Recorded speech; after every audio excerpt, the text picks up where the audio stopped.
Hello, હું સુષ્મા. મારા husband doctor Anil. Healthy lifestyle માટે હેલ્ધી ફૂડ જરૂરી છે અને એ આપણા હેલ્ધી ફૂડને ટેસ્ટી બનાવવા માટે અમે આજે એક સરસ મજાની નવી રેસિપીઝ લઈને તમારી સાથે આવી ગયા છીએ. મારી channel Sushma's cooking with healthy સાઇડકિકમાં વેલકમ. આજે આપણે બનાવીશું રીંગણાનું શાક. હેલ્ધી લાઈફસ્ટાઈલ માટે શાકભાજી ખૂબ જરૂરી છે. દરરોજ અલગ અલગ શાક આપણે ખાઈએ અને દરેક શાકને એકને એક રેસિપીસથી દરરોજ બનાવીએ ને તો ના મજા આવે. તમને કંઈક નવું જોઈએ, કંઈક ડિફરન્ટ જોઈએ. રીંગણા ખૂબ મળે છે બજારમાં. રીંગણાના પણ ઘણી અલગ અલગ રીતે શાક થાય. બેંગન ભરથા, રીંગણાની ઊભી ચીરીઓ, રીંગણા બટેકાનું શાક, રીંગણાના ગોળ પૈતા કે કોઈ પણ ઊંધિયું, બધામાં રીંગણા, ભરેલા રીંગણા. તો આજે આપણે બનાવશું રીંગણાના ભરેલા રીંગણા. નાના નાના રવૈયા રીંગણા લીધા છે અને એને આપણે ભરીને બનાવીશું. તો એના માટે આપણે રીંગણાની ઘણી બધી વાતો કરશું, પણ એ પહેલાં આપણે પ્રોસીજર સ્ટાર્ટ કરી દઈએ. એના માટે મેં અહીંયા રીંગણા લીધા છે નાના નાના, લગભગ 250 ગ્રામ જેટલા છે. અને એને ભરવા માટેનો આપણો બધો મસાલો જે આપણા મસાલાના ડબ્બામાં હોય છે, મીઠું, હિંગ, આમચૂર પાવડર, મરચું પાવડર, ધાણા જીરું પાવડર, હળદર અને એનો વઘાર માટેનો પણ આખો લાલ સૂકા મરચાં, તમાલપત્ર, તજ, જીરું. આમાંથી આપણને બધું તો નહીં જોઈએ, પણ જે જોઈએ આપણા 2 મસાલાના ડબ્બા, એક વઘારનો ડબ્બો અને એક મસાલા પાવડરનો ડબ્બો, બંને સાથે લઈ લેવાના. એટલે તમને દોડાદોડી ન થાય કે આ એક જોઈએ છે તો આમાં કાઢો એવું. અને રીંગણ ભરવા માટેનો મસાલો બતાવું તમને હું. તો મેં લીધો છે સિંગદાણાનો પાવડર, તલનો પાવડર, તલને પણ થોડા ક્રશ કરી નાખ્યા મિક્સચરમાં, સિંગદાણાને પણ ક્રશ કરી નાખ્યા, અને કોકોનટ છીણ જે બજારમાં તૈયાર મળે છે, તમે ફ્રેશ કોકોનટ પણ લઈ શકો. કોથમીર, એની ગ્રેવી માટે મેં 2 ટમેટાં, મારી ઓલવેઝ દરેક રેસીપીમાં ટમેટાની પ્યુરી હોય છે એ રીતે, લીલા મરચાં, આદું, ગોળ, લસણની 7-8 કળીઓ, અને આમાં મેં લસણનું મરચું બનાવ્યું છે. લસણને 10-12 કળી છોલી અને એને ખાયણીમાં લાલ મરચું અને થોડું મીઠું નાખીને પીસી નાખ્યું છે. એને જેને લસણિયું મરચું કહેવાય. અને તેલ અને પાણી. તો સૌથી પહેલાં આપણે કરશું રીંગણા કઈ રીતે કાપવાના એ હું તમને બતાવીશ. મેં રીંગણા અહીંયા ધોઈને લઈ લીધા છે. હવે એને કાપવા માટે આપણે ડીટીયાવાળા આખા રીંગણા કરવાના છે ને, એટલે આપણે આ એનું જે ડીટીયું કહેવાય ને એ આ રીતે અડધું રાખવાનું છે, કારણ કે આપણે આખા ડીટીયા સાથે કરવાના છે. અને એનું આ જે ફ્લાવર હોય છે ને એ આ રીતે કાપી એના આ રીતે બધું કાઢી નાખવાનું. અને આમ ક્રોસ પાડવાનું આપણે અડધા સુધી, છેક સુધી નહીં, બાકી રીંગણ તમારું તૂટી જશે. અડધા સુધી ક્રોસ પાડો આ રીતે, અને તમે એને પાણીમાં નાખો. રીંગણા હંમેશા કાપીને ફરી હું તમને બતાવું. આ જેનું ફ્લાવર્સ છે ને ડીટીયાનું એ બધું તમે કાઢો, અડધું ક્રોસ કરો, અડધાથી થોડું વધુ એટલું ક્રોસ કરવાનું. આપણા બધા રીંગણ આ રીતે કપાઈ ગયા છે. હવે રીંગણમાં ભરવા માટેનો આપણે મસાલો કરીશું. 2 ટેબલ સ્પૂન સિંગદાણાનો પાવડર ફોર્મમાં કરી નાખ્યો છે, જેથી ભરવાનો મસાલામાં બહુ સારું પડે. એની સામે 2 ટેબલ સ્પૂન તલનો પાવડર, સિંગદાણાનો powder 2 tablespoon, 2 tablespoon તલનો પાવડર અને 1 ટેબલ સ્પૂન કોકોનટ પાવડર આ લીધું. હવે આપણે આ ડ્રાય મસાલા પાવડર જે છે એ લઈશું. 1/2 ટીસ્પૂન હળદર, પછી 1 ટીસ્પૂન મીઠું લઈશું. આપણે મીઠું લસણમાં પણ છે એટલે આમાં એટલું થઈ રહેશે. હવે આપણે 2 ટીસ્પૂન મરચું પાવડર લઈશું, 2 ટીસ્પૂન ધાણા જીરું પાવડર અને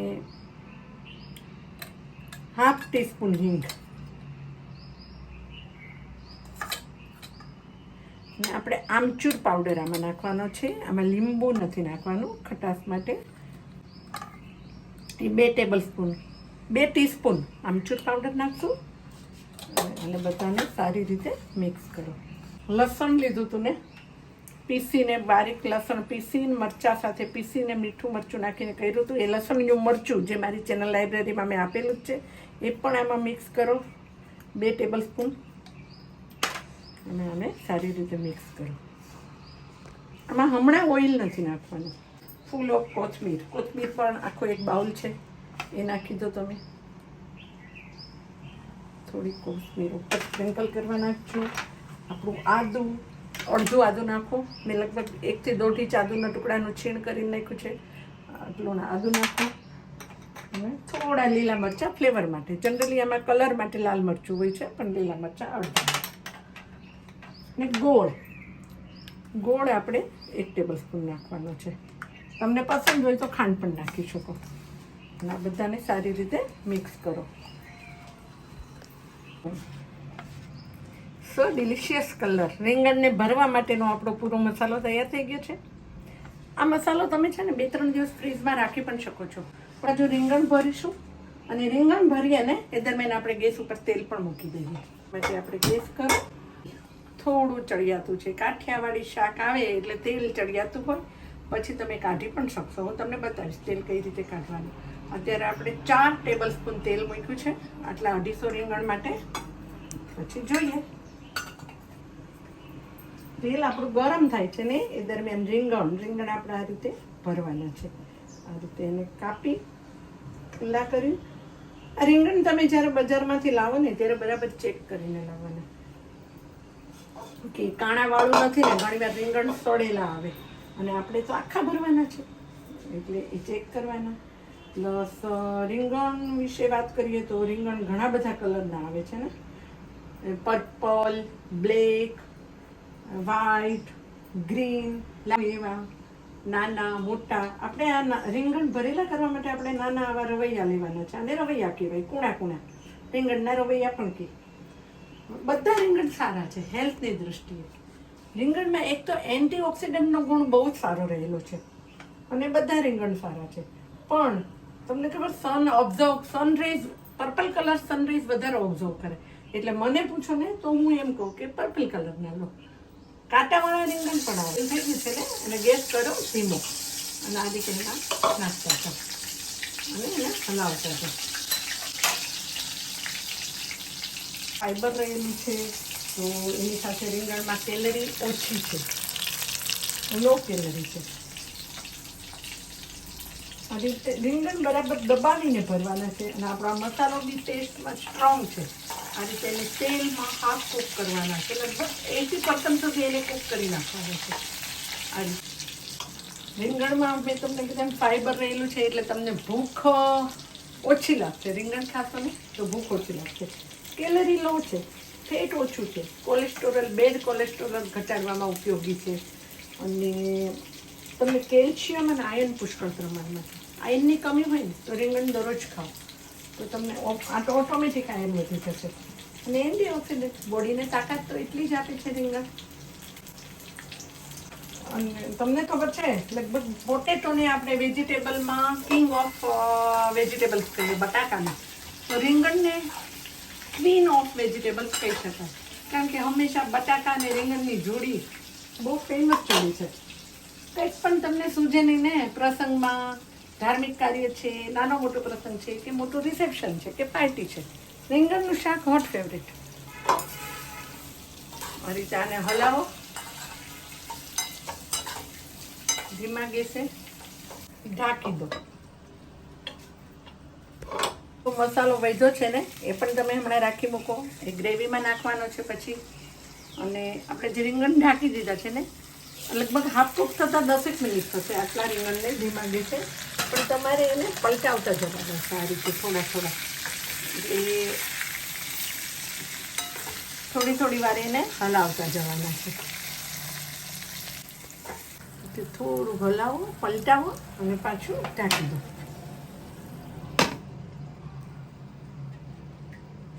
જોઈએ કે ફરી પણ આપણે ચેક કરીએ. રીંગણને તમારે પલટાવતા જવાનું છે, ચેક કરવાનું છે. પૂરા કૂક નથી કરવાના, 80% કૂક કરી દેવાના છે, હાફ કૂક. મસ્ત લગભગ આપણા થઈ ગયા છે હાફ કૂક. હવે તમે એને એક બાઉલમાં કાઢી લો. આપણે જે 4 ટેબલસ્પૂન તેલ નાખ્યું હતું ને બધા પેલામાં, આમાં તેલ નીચે પડ્યું રહેશે. તમને એવું લાગશે તમને વધારે નથી ખાવું તો તમે કાઢી પણ શકો છો. આ બધા રીંગણ હાફ કૂક થઈ ગયા છે, એ કાઢી લીધા. હવે તમને એવું લાગે કે આપણો ગેસ ધીમો જ છે. તો આ રીતે એનું આ જે તેલ છે ને થોડુંક આમાં કાઢી લો. પછી જોઈએ હવે એમાં આપણે તમે આ ટમેટા પ્યુરી, મેં જે 2 ટમેટા છીણીને, હંમેશા શાકમાં ટમેટા નાખવા માટે મારી રેસીપીમાં હું ટમેટા છીણીને તમને કહું છું કે 2 નાના ટમેટા છીણીને આમાં નાખેલા હતા. આખી કળી લસણની, આપણે ભરેલા રીંગણમાં લસણ ક્રશ કરીને નાખ્યું, આમાં આખી કળી બહુ ડિલિશિયસ લાગશે. આખી કળી લસણની નાખો. લીલા મરચાં, આદુ છીણીને જે રાખ્યું છે એ નાખો તમે, જે આપણે થોડું થોડું બાકી રાખ્યું છે એ. અને આને ગ્રેવીને ધીમા તાપે થવા દો.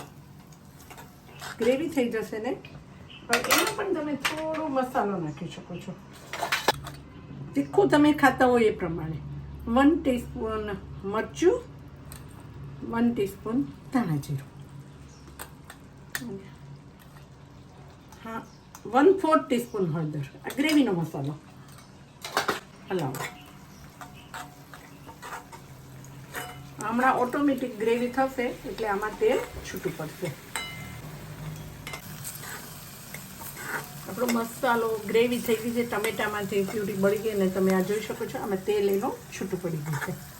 તેલ છૂટું પડ્યું ને એટલે હવે તમે આ જે બેસન છે ને 1 ટેબલ સ્પૂન બેસન, અને એની સામે 1 ટેબલ સ્પૂન પાણી લઈ અને તમે મિક્સ કરો આ રીતે. અને એમાં નાખો બેસનની ગ્રેવી. થોડું બેસન નાખો ને, બહુ ક્રિસ્પી ટેસ્ટ લાગશે. લાલ સૂકા મરચાં હતા ને એ નાખો, થોડા લાલ સૂકા મરચાં નાખો. લસણની કળીઓ 4 થી 5. હવે આપણે જે આમાં થોડું પાણી છે ને, બેસનનો લોટને બરાબર પીઠાવી પાણી નાખો અને એને ઉકળવાનું. બેસન પણ ચડી ગયું છે. હવે આપણે જે રીંગણ હતા ને, આપણે જે હાફ કૂક કર્યા હતા એ આમાં બધા નાખી દો.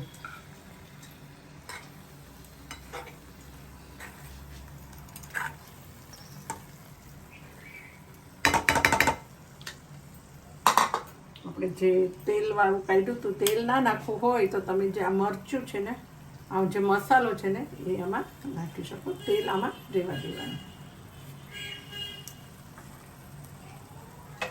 હવે એમાં થોડું પાણી.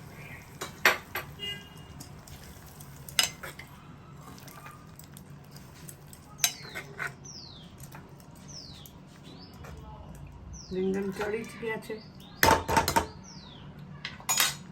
મસાલાની જરૂર નથી. તમને વધારે જાજી ગ્રેવી બનાવી હોય રાઈસ સાથે ખાવા તો તમે થોડો મસાલો અને પાણી નાખી શકો છો. હવે આપણે થોડી સ્પ્રિંકલ કરો કોથમીર.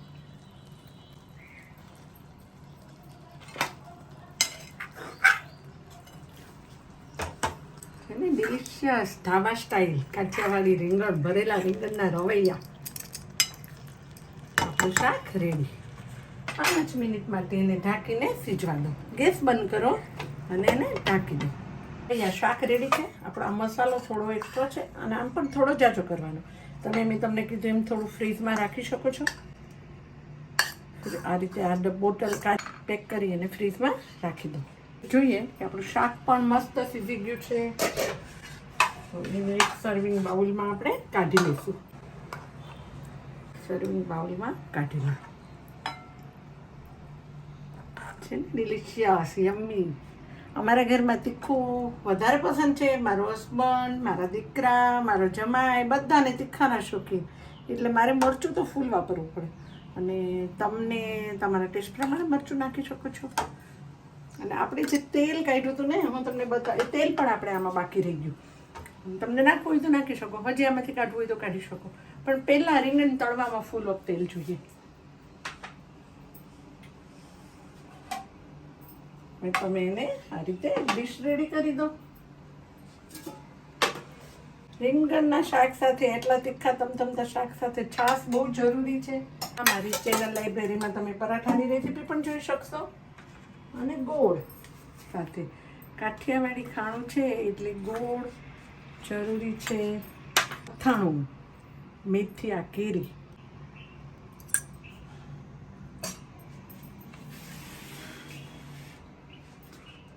આપણી ડિલિશિયસ ટેસ્ટી ડીશ રેડી. રીંગણ ઓલ ઓવર વર્લ્ડમાં કહો ને તો એટલા ફેમસ છે.